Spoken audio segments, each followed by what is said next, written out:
Control the most advanced starfighters and skilled pilots in the galaxy. In the Star Wars X-Wing Miniatures game, you will command a group of merciless Imperial or daring Rebel pilots in furious ship-to-ship space combat. Take control of TIE fighters, X-Wings, and other ships from the Star Wars universe and pit them against each other in thrilling tactical battles. Win by eliminating all of your opponent's ships or complete the objectives in one of X-Wing's pre-generated missions. The X-Wing core set includes all the components necessary for 2 players to get started, as well as several missions offering unique victory conditions.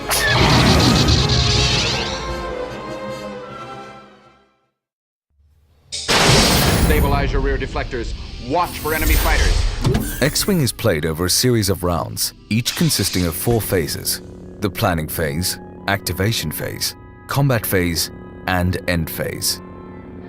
In this 2-player example, both players have moved their ships into attack range and are preparing to begin a new round. The Rebel player commands Luke Skywalker's T-65 X-Wing fighter, which has been equipped with proton torpedoes and an R2 unit. The Imperial player commands 2 TIE fighters, piloted by Night Beast in a standard TIE fighter, and Mauler Mithel, who has an upgrade in marksmanship. Upgrade cards represent enhancements that players can purchase for their ships, such as astromechs, elite talents, or secondary weapons. A new round begins with the planning phase. Each player simultaneously chooses one maneuver for each of his ships by rotating the ship's maneuver dial to the desired maneuver. Then, keeping the selection secret from the opponent, the maneuver dial is placed face down next to its ship. Note that each ship type has a unique selection of maneuver choices, reflecting its physical capabilities and restraints. The agile TIE fighter, for example, can make sharp and sudden turns, while the more heavily armored X-Wing cannot. After all ships have been assigned maneuvers, play proceeds to the activation phase. Each ship now moves one at a time in order of pilot skill. Players refer to the pilot's skill number on their ship cards or corresponding ship token and then begin activating maneuvers, starting with the lowest pilot skill. Night Beast, with a pilot skill of 5, goes first.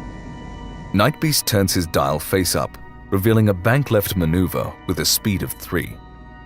The Imperial player then takes the corresponding maneuver template and places it between the front guides on the ship's base. Then, he advances Night Beast's TIE fighter to the opposite end of the template.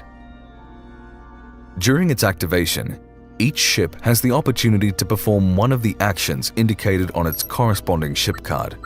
Actions add additional tactical layers to combat. Night Beast, having executed his maneuver, may now perform any action printed on his ship card. The Imperial player decides that Night Beast will perform an evade action, allowing him to cancel one hit rolled by an enemy attacker during the combat phase. The Imperial player places an evade token next to Night Beast's ship. Mauler Mithel has the second lowest pilot skill of 7, so he activates next. The Imperial player reveals a Koya-Gran turn maneuver with a speed of 3. The Koya-Gran turn is a difficult maneuver, indicated by a red arrow on the maneuver dial.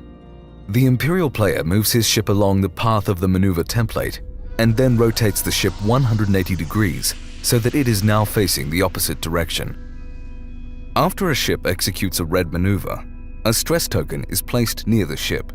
Ships with stress tokens cannot perform actions or execute difficult maneuvers until the stress token is removed. Luke Skywalker, with a pilot skill of 8, activates last. Luke has one stress token from a previous round, which can only be removed by performing a green maneuver. The Rebel player has chosen to perform a straight green maneuver with a speed of 2. Luke's X-Wing follows the path of the corresponding template and then immediately removes one stress token from his ship. With the stress token removed, Luke can now perform an action. The Rebel player chooses a focus action and places a focus token next to Luke's ship. Focus increases a ship's chance of hitting when attacking or decreases its chance of getting hit when defending. After players have activated all of their ships, play proceeds to the combat phase.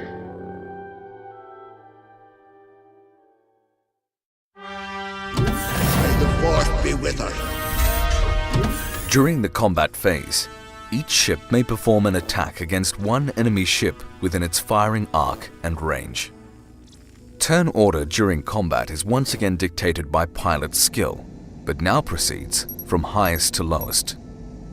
In this example, Luke Skywalker has the highest pilot skill, so he attacks first.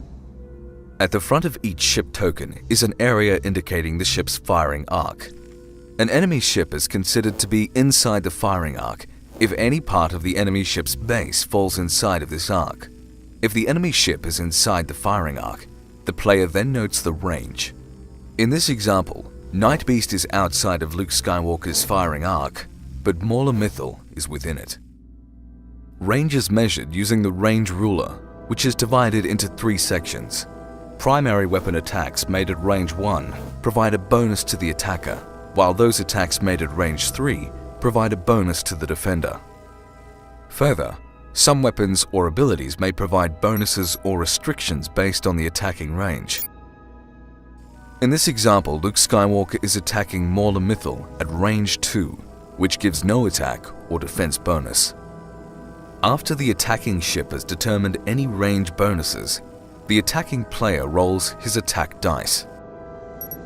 The red number printed on the ship card is that ship's primary weapon value, which indicates the number of dice the attacker rolls during his attack.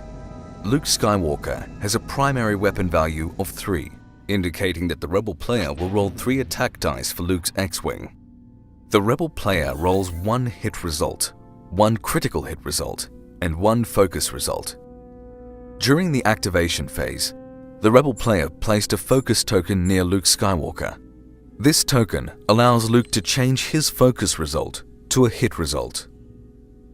The Imperial player now rolls his defense dice to see if he will take any damage from the attack. The green number printed on the ship card is that ship's agility value and indicates the number of defense dice it will roll. Mauler Mithel has an agility value of 3, so the Imperial player rolls 3 defense dice. He obtains 1 evade and 2 blank results. After rolling all attack and defense dice, the players compare their results to determine whether the defending ship was hit. Luke Skywalker rolled 2 hit results and 1 critical hit result, and Mauler Mithel rolled 1 evade result. All regular hits must be cancelled before any critical hits, so Mauler Mithel cancels one of Luke's regular hit results. Mauler Mithel now suffers 1 regular hit and 1 critical hit. To resolve the regular hit, the Imperial player draws 1 damage card and places it face down next to Mauler Mithel's ship card. To resolve the critical hit, the Imperial player draws 1 damage card and places it face up next to the ship card, reading the text on the card aloud.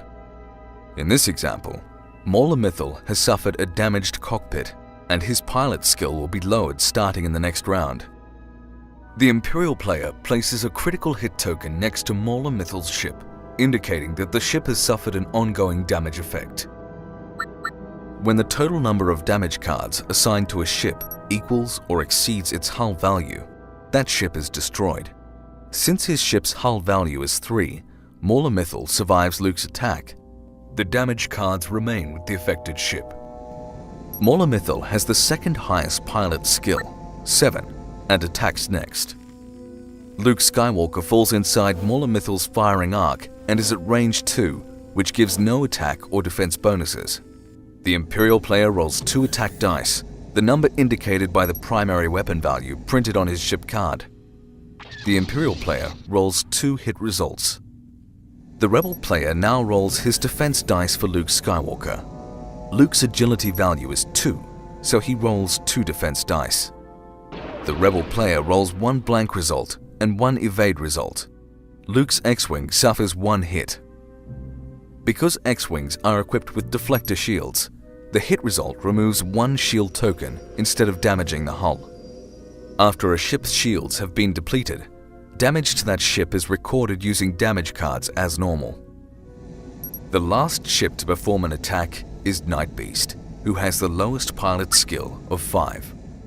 Since there are no enemy ships inside his firing arc, Night Beast is unable to perform an attack this round. After resolving all combat, the end phase occurs. Players remove all evade and focus tokens assigned to ships, and the round ends.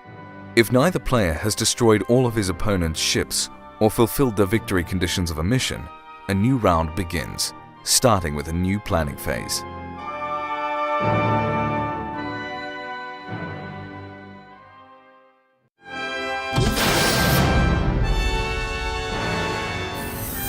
Star Wars X-Wing Miniatures game is fast, fun, and ready to play right out of the box. As players become more familiar with the game, they may wish to begin building their own custom squadrons with unique pilots, upgrades, and additional ships. In addition to those found in the X-Wing Miniatures game core set, additional ships are available in several X-Wing expansions. The X-Wing game experience can vary from small skirmishes to massive battles. To balance opposing sides, each ship and upgrade card has a designated squad point cost in its lower right corner. Before playing, players must agree on a squad point total for the game. Players then customize their force within that squad point total. Each ship's upgrade capabilities are limited to those shown in the upgrade bar, located at the bottom of each ship card. A ship may equip one upgrade per icon. Biggs Darklighter, for example, may equip 2 upgrades, 1 Proton Torpedoes upgrade, and 1 Astromech upgrade. As an example of a 60-point game, the Rebel player chooses to field Biggs Darklighter, who costs 25 points. Then he chooses to equip the X-Wing with Proton Torpedoes, costing 4 points, and R2-D2, costing another 4 points, for a total of 33 squad points. The Rebel player then adds a Red Squadron pilot to his squadron, costing 23 points, and upgrades that ship with Proton Torpedoes, costing 4 points and bringing the Red Squadron pilot to a squad point cost of 27. The final Rebel squadron with Biggs Darklighter, Red Squadron pilot, and their upgrades come to a total of 60 squad points. The Rebel player is ready to take on the Empire. Star Wars X-Wing Miniatures game. Take control of a Rebel fleet and restore the ideals of the Republic, or lead the Galactic Empire to ultimate victory by blasting the Rebel scum from the stars. Stay on target and decide the fate of the galaxy.